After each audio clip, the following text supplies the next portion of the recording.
Assalamu alaikum class 6. Today we are going to start unit number 9, the ancient Greek civilization and learning. बेटे in the last chapter में हमने पढ़ा बेटे about Persian civilization. तो आज हम एक new civilization Greek civilization के बारे में reading start करेंगे. The Persian Empire gave way to the Greek civilization which contributed to the most of the modern world. Greek ideas, building styles and ways of government are still in use. बेटे Greeks के discovered जो हमारे पास ideas थे, construction styles थे and how to run a government जो है democratic system is also given by the Greeks. ठीक है, जो उनके इस तरह के जो आइडियाज़ थे वो आज भी जो है वो यूज़ में हैं. It was a civilisation much ahead of its time. The idea of group sports is found in Olympic games. एक ग्रुप स्पोर्ट्स का बेटे आइडिया जो कि अब ओलंपिक गेम्स में हम यूज़ करें, ये भी ग्रीक्स का गिवन है. डेमोक्रेटिक फॉर्म ऑफ गवर्नमेंट का जो आइडिया है वो भी ग्रीक्स का गिवन है. Found in ancient Greek is followed by many nations today. Athens became the capital of Greece. Athens बेटे सिटी है जो कि ग्रीस की कैपिटल थी and is quoted as the cradle of western civilisation. और इसको क्रेडल ऑफ वेस्टर्न सिविलाइजेशन कहा जाता है, यानी कि वेस्टर्न जितनी भी सिविलाइजेशन थी वो कहाँ से स्टार्ट हुई बेटे, from the Athens city, that is the capital of the Greece. Next is we are going to discuss about the ancient Greeks. The Greeks were people who lived around the Aegean Sea, from where they had access to the Mediterranean Sea. ठीक है, Aegean Sea के ये around रहते थे और फिर Aegean Sea के through इनको एक्सेस थी Mediterranean Sea तक. The area was mountainous and there was very little land to farm. वो एरिया एजियन सी के अराउंड जो सारा के सारा एरिया माउंटेनियस था, वहाँ पे बहुत कम लैंड थी for the agriculture purposes. Most Greek settled on the coast and made their living from the sea by fishing. ठीक है, ज़्यादातर उनका जो प्रोफेशन क्या था for their living, that was fishing. ठीक है, in time the coastal settlements grew into city states and Greece had nearly 150 of them, each ruled by king और नोबल फैमिली. वो टोटल अपनी सेटलमेंट्स को सिटी स्टेट्स में divide कर लेते थे और टोटल उनके पास 150 सिटी स्टेट्स थी और हर सिटी स्टेट को कोई भी किंग या फिर कोई भी नोबल फैमिली रूल करती थी.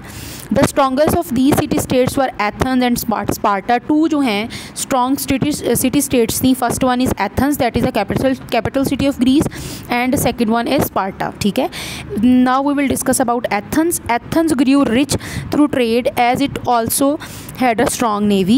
It became the cultural center of Greece with fine buildings and temples, and its people were fond of education and learning. Theatre, literature, mathematics were the subjects of conversation in the marketplace. उनकी market place में मतलब उनके लोगों के जो interest था वो towards था बेटे लर्निंग की तरफ था, थिएटर की तरफ था, लिटरेचर की तरफ था, इसलिए मैथमेटिक्स की तरफ था. क्योंकि उनका इंटरेस्ट इस तरफ था तो उन्होंने बहुत ज़्यादा कल्चरल डेवलपमेंट की, जैसे फाइन बिल्डिंग्स डेवलप की, टेम्पल्स बनाए. Next, Sparta was different and gave importance to the martial arts. Sparta के जो लोग थे वो डिफरेंट थे, वो किस चीज़ को प्रेफर करते थे, मार्शल आर्ट्स को. Most young Spartans were trained from an early age to became soldiers. बहुत अर्ली एज से स्पार्टा के रहने वाले लोग ट्रेंड हो जाते थे फॉर सोल्जर्स. नेक्स्ट बेटे Greek mythology. The Greeks believed in many gods who they said lived in Mount Olympus in the north of the country. Greeks के अकॉर्डिंग उनके जो गॉड्स थे वो माउंट ओलंपस पे रहते थे, जो कि ग्रीक कंट्री के नॉर्दर्न साइड का एक एरिया है. ठीक है, Zeus was the king of gods. तो ग्रीक्स का जो गॉड्स थे उनका किंग कौन था, ज़ियस हैं. And there were gods for everything from the sun, moon and planets. ठीक है, हर प्लैनेट का अपना गॉड था. To love, hunting and wisdom. The gods had human qualities and came down from Mount Olympus to fight, help humans और even marry. ठीक है, उनके अकॉर्डिंग जो उनके गॉड्स थे उनमें ह्यूमन लाइक क्वालिटीज़ थी कि वो माउंट ओलंपस से नीचे आते थे, फिर ह्यूमंस के लिए फ़ाइट करते थे, ह्यूमंस के हेल्प करते थे और इवन उनसे मैरी भी करते थे. The temples to the gods were constructed with beautiful columns and adorned each city state. ठीक है, adorned होता है डेकोरेट करना. हर जो टेम्पल है उसको कंस्ट्रक्ट किया जाता था ब्यूटीफुल कॉलम्स के थ्रू और उसको हर सिटी स्टेट में फिर डेकोरेट एज अ डेकोरेशन जो है वो मतलब कह लें कि उनकी एक टूरिस्ट प्लेस थी, टूरिज़म साइट थी. A whole series of stories or myths grew around the character and lives of the gods and are known as today as Greek mythology. उनके पास myths थी, उनकी whole stories थी को जो कि सिर्फ़ और सिर्फ about the lives of gods थी. ठीक है, इन stories को even today आज क्या कहा जाता है बेटे, Greek mythology. Next is democracy as a form of government. What the Greeks are most famous for is the system of government called democracy. Greeks का जो सबसे famous invention थी ना बेटे वो था democratic form of government. In Greek language the word demos means people and Cretan means to rule. After 500 BCE, Athens became a democracy and each free citizen could meet in assembly 40 times in a year and discuss the laws and improvement to the state. उन्होंने ये rule set किया था as a democratic country कि उनकी जो city state है Athens, ठीक है, उसका कोई भी सिटीज़न 40 टाइम्स पर ईयर जो है असेंबली में मीट करके डिस्कस कर सकता है लॉ को और आप जो उनकी स्टेट है उसको कैसे इम्प्रूव किया जा सकता है. द असेंबली इलेक्टेड जजेस and a council of 50 man. फिर जो असेंबली थी जो कि कॉमन सिटीजन्स पर कॉन्सिस्टेड थी बेटे, वो इलेक्ट करती थी 50 मैंस को ताकि वो कैरी आउट कर सकें laws made by the citizens, ठीक है. However women and slaves were not allowed to participate in the assembly. लेकिन जो स्लेव्स और वुमेन्स थे उनको अलाउ नहीं था कि वो जो असेंबली बनी है उसमें पार्टिसिपेट कर सकें.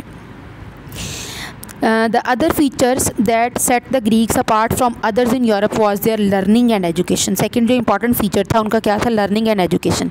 They were known for their philosophers, scholars, writers, scientists.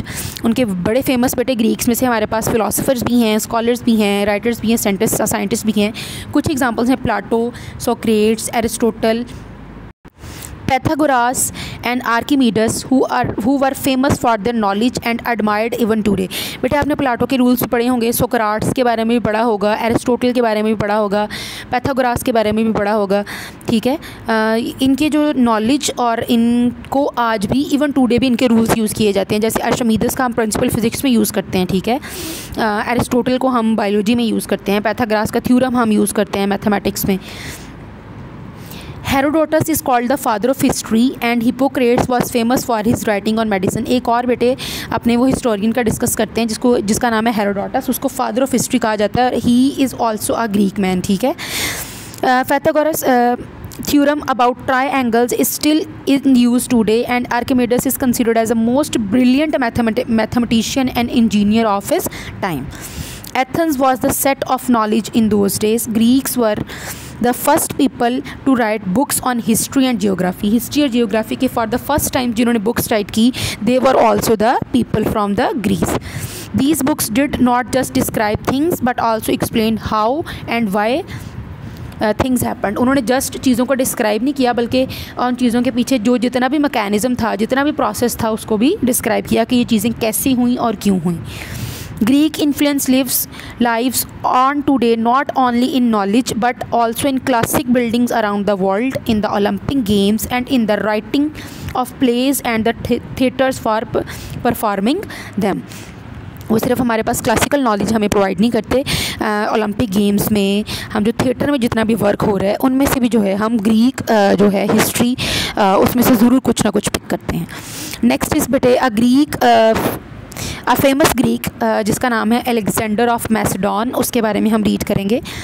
The most famous of Greek conquerors Alexander came for Macedonia to the north of the Greece, ठीक है. His father King Philip was an ambitious ruler who conquered the greater part of Greece in 338 BCE, but he died 2 years later. He was succeeded by Alexander. उसके बाद king Philip की जब death होगी बेटे, obviously उसके सन ने उसको succeed किया और उसका नाम था Alexander, who at the age of 20 decided to conquer the known world both in east and west. जब उसकी एज 20 ईयर्स की थी तो उसने डिसाइड किया कि जितना भी नॉन वर्ल्ड है, ईस्ट में है चाहे वेस्ट में है, वो सबको सारे वर्ल्ड को कॉन्कर कर लेगा. He had been educated well, he was a pupil of Aristotle, ठीक है. He trained in military leadership by his father.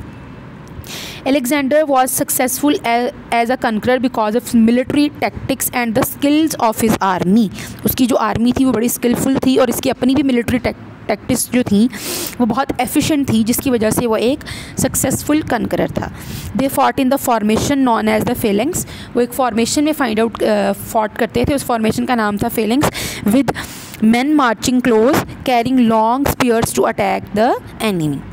Next, Alexander defeated the Persians led by Darius III and destroyed their capital Persepolis in 1331 BCE. He then marched on with his army right up to the banks of the Indus and defeated the Hindu king Porus. पहले उसने बेटे Persian दारोस III को defeat किया, then Hindu king porous को defeat किया. He wished to go further but his soldiers refused as they were tired and sick of fighting. वो further भी move करना चाहता था ताकि वो पूरे वर्ल्ड को कनकर कर सके, बट उसके जो सोल्जर्स थे वो बहुत स्टबन थे. उसने काफ़ी उनको जो है बूस्ट अप करने की कोशिश की और 3 डेज़ तक उनका अपने जो है कैंप में वेट किया, बट वो नहीं माने. उन्होंने मजबूर कर दिया कि वो दोबारा से जो है वो वापस चला जाए. ठीक है.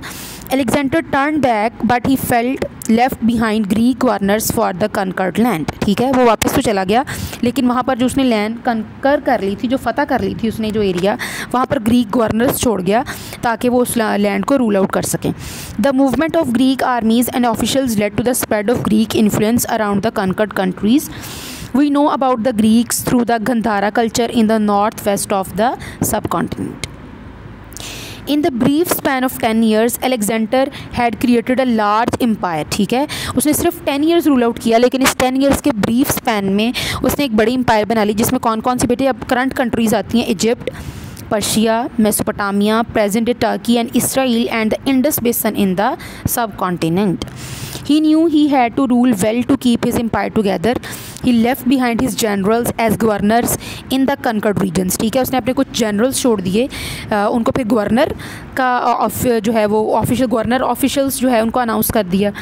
He admired the Persian culture and adopted some of it. उसने भी पर्शियन कल्चर को बेटे एडमायर किया और कुछ कल्चर को अडॉप्ट भी किया. He encouraged his soldiers to marry women of the kingdoms. Kingdoms बेटे कंट्री को बोलते हैं. He had defeated. जो कंट्रीज़ उसने कनकर की थी, उसने अपने सोल्जर्स को इनकरेज किया कि वहाँ की वुमेन से शादी करें. The conquered people were allowed to keep their own laws. जो उसने एरियाज़ कनकर किए, वहाँ के लोगों को अलाउ किया कि वो अपने लॉज को कंटिन्यू कर सकते हैं, अपने कस्टम्स को कंटिन्यू कर सकते हैं, अपने रिलीजन को कंटिन्यू कर सकते हैं. After his death at the young age of 33 की एज में उसकी डेथ हो गई बेटे. Alexander's empire broke up into 3 parts. फिर अलेक्जेंडर की जो होल एम्पायर थी वो 3 पार्ट्स में जो है वो ब्रॉक अप हो गई. Each ruled by one of his generals. और हर भी जो उसके पोर्शन था उसको कोई ना कोई जनरल रूल आउट कर रहा था. This is the end of the reading बेटे. आई होप आप लोगों को समझ आ गई होगी. If in case of any confusion you can ask me in comment section. Thank you so much.